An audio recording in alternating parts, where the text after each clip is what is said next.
Selamat malam Bapak Ibu Saudara-saudari terkasih. Sebelum mengakhiri hari ini, mari kita bersama mendengarkan renungan firman Tuhan. Kali ini, renungan kita berjudul Standar yang Dikehendaki Allah. Integritas Allah memang luar biasa, sungguh sempurna. Ia tidak mengurangi harga yang harus dipenuhi atau dibayar oleh orang percaya untuk dapat disebut sebagai orang percaya atau orang beriman. Bagaimanapun keadaannya, Allah tetap menghendaki suatu level yang harus dicapai oleh setiap orang percaya, yang mana sesuai dengan standar yang Allah kehendaki.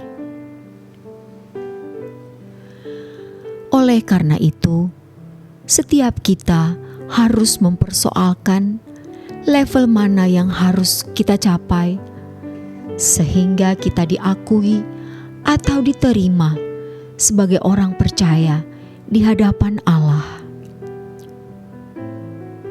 Setiap orang percaya memiliki level yang berbeda-beda.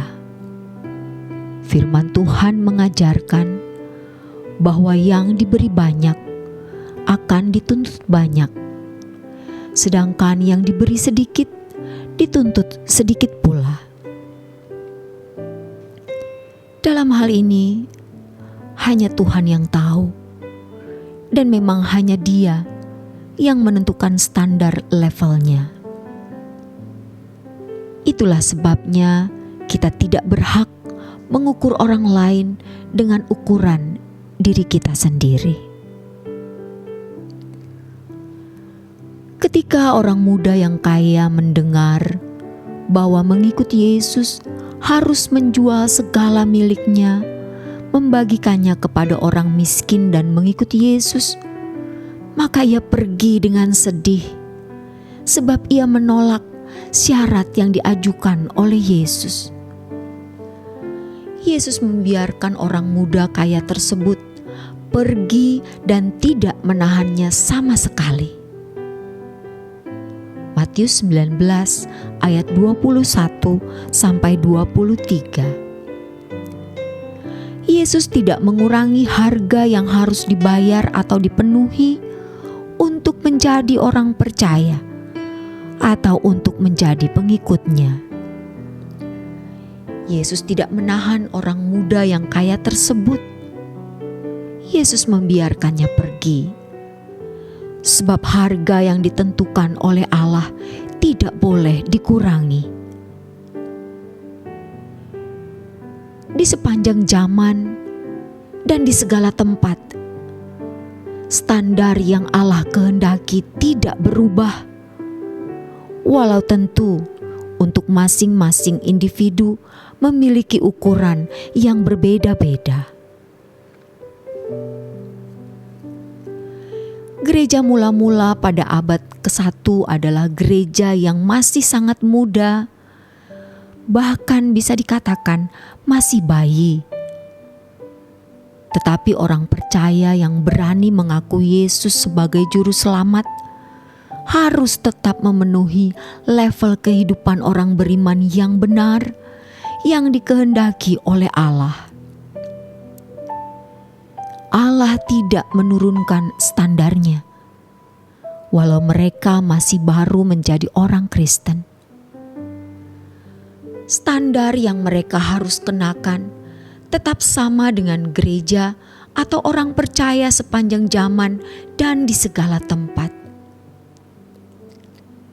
Demi untuk mencapai standar atau level yang harus dicapai gereja mula-mula tersebut, Allah memakai aniaya untuk mengangkat gerejanya pada level yang Allah kehendaki.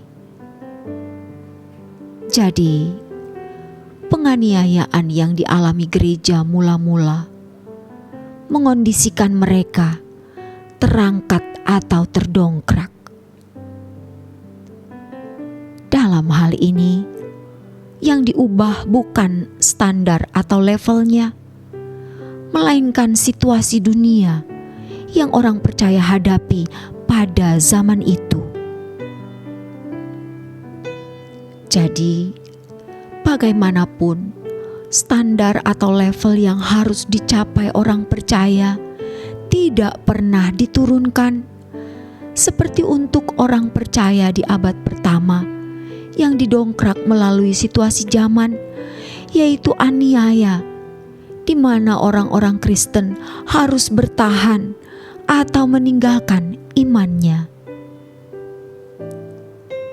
Itu sebabnya dalam surat Petrus dikatakan bahwa penderitaan membuat orang percaya berhenti berbuat dosa. 1 Petrus 4 ayat 1.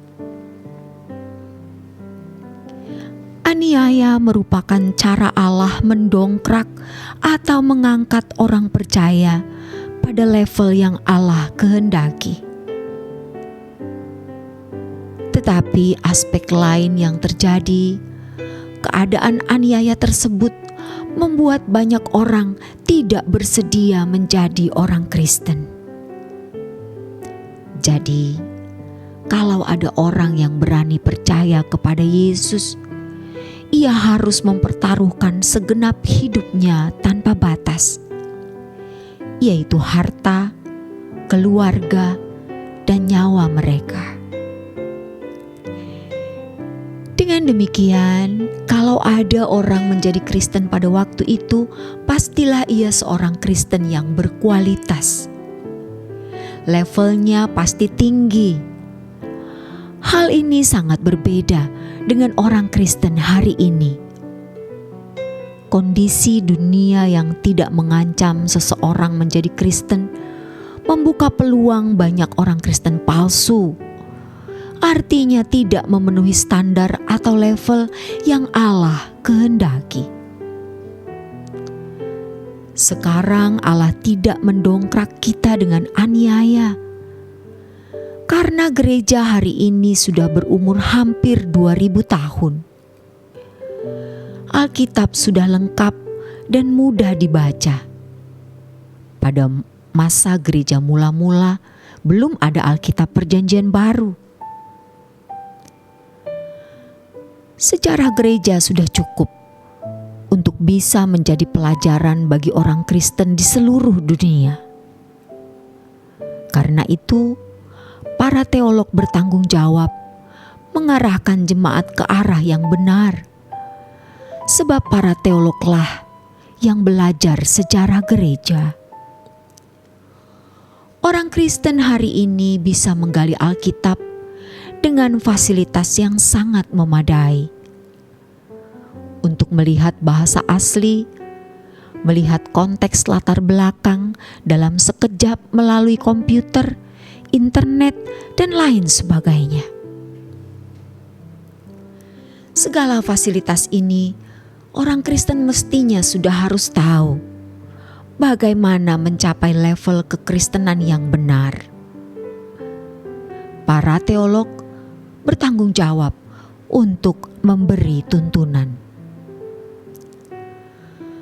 Orang percaya hari ini memiliki fasilitas yang cukup untuk mengerti kebenaran, dan sejarah gereja dapat menjadi pelajaran yang sangat mahal dan berharga.